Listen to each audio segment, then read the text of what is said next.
పట్టణాల్లో శుష్క భూముల జీవ వైవిధ్యం విభిన్న విలక్షణం. పర్యావరణ పరంగా సున్నిత ప్రాంతాలు కాకపోయినా విభిన్న వాతావరణ పరిస్థితులు ఇక్కడి ప్రాణకోటి జీవనాన్ని రాటు తెలుస్తాయి. మొక్కలు, వృక్షజాతులు, మృగాలు, సరీసృపాలు, చివరకు ఇక్కడి పక్షులు సైతం వైవిధ్య జీవావరణంలో మనుగడ సాగిస్తున్నాయి.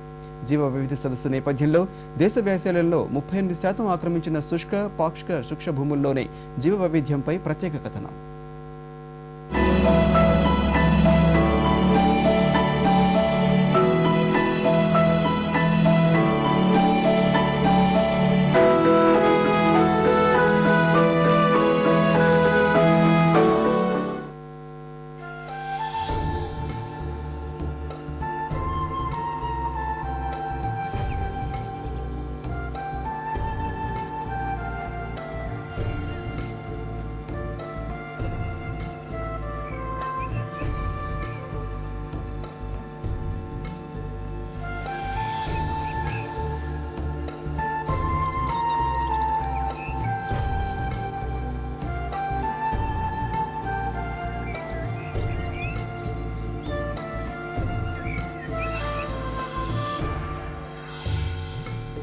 యాభై డిగ్రీల అత్యధిక ఉష్ణోగ్రత, ఒకచోట పొడి వాతావరణం, మరోచోట గరిష్ట వర్షావరణం, ఇంకోచోట ఏడాది పొడవునా మంచు.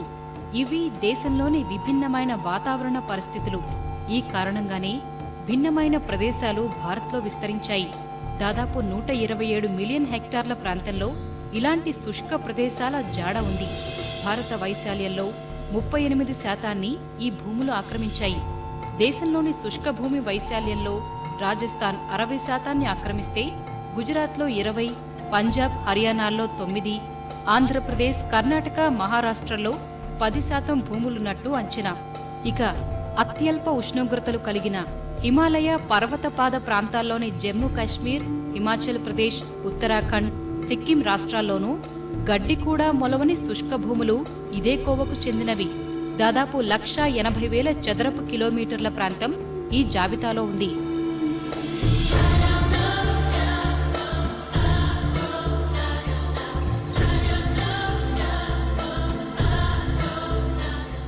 బయోడైవర్సిటీని అర్థం చేసుకోవాలనుకుంటే అటు జియోలాజికల్ ఫౌండేషన్ అంటే జియోలాజికల్ బేసిస్ని మనం అర్థం చేసుకుంటే బయోడైవర్సిటీ కూడా అర్థమవుతుంది. కాబట్టి మనం బయోలాజికల్ డైవర్సిటీని ఎన్విరాన్మెంటల్గా ప్రొటెక్ట్ చేసుకోవాలంటే మనం ఎర్త్ యాజ్ అ హోల్, ముఖ్యంగా జియోలాజికల్ ఎన్విరాన్మెంట్ కూడా మనం ప్రొటెక్ట్ చేసుకుంటే ఇది అంతా కలిపి ఒక కాంప్లెక్స్ ఎన్విరాన్మెంట్ కింద ఉంటుంది తప్ప you cannot separate diversity from biodiversity.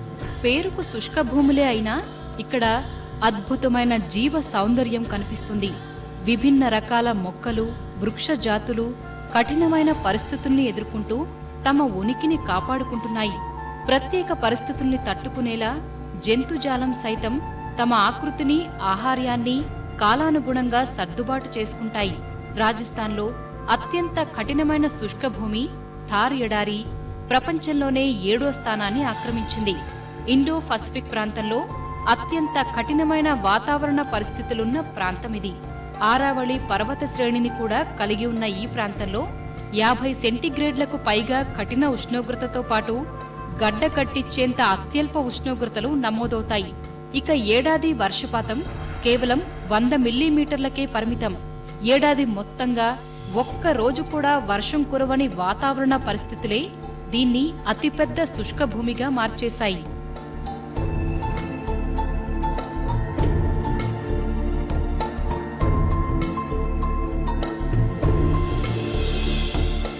అత్యంత కఠినమైన వాతావరణ పరిస్థితులున్న ఈ శుష్క భూముల్లో దాదాపు 41 విభిన్న ప్రజాతుల జీవజాలం తమను తాము కఠిన పరిస్థితులకు అనుకూలంగా మలుచుకొని మనుగడ సాగిస్తోంది.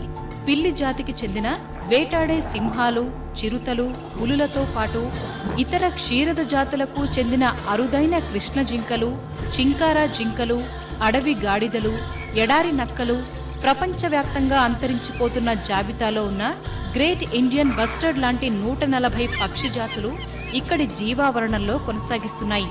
ఇక విదేశాల నుంచి వలస వచ్చే ఫ్లెమింగోలు, కొంగ జాతులు శుష్క భూముల జీవ వైవిధ్యానికి అద్దం పడతాయి. జంతువులే కాక ఇక్కడి మొక్కలు కూడా జీవ వైవిధ్యానికి మంచి ఉదాహరణలు. కాక్టస్ జాతికి చెందిన మొక్కలు బ్రహ్మజముడు, నాగజముడు, తుమ్మ జాతికి చెందిన ముళ్ళ వృక్షాలు, పామ్ జాతికి చెందిన చెట్లే ఇక్కడి వృక్ష వైవిధ్యం.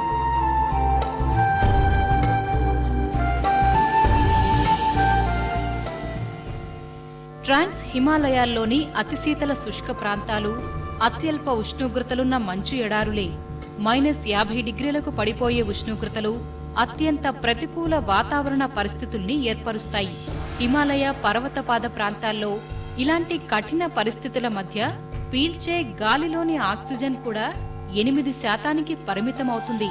ఇలాంటి పరిస్థితుల్లోనే స్థానియ జీవజాలంతో పాటు వృక్ష జాతులు మనుగడ సాగిస్తున్నాయి. టిబెటన్ దుప్పి, మంచు చిరుతలు, యాక్గా పిలిచే పర్వత దున్నలు, పర్వత తోడేళ్లు, లద్దాఖ్కే పరిమితమైన ఉరియాల్, బ్లాక్ మెడకొంగ తదితర అరుదైన జాతి పక్షులు ఈ మంచు ప్రాంతాల్లో జీవ వైవిధ్యానికి సొబగులద్దుతాయి.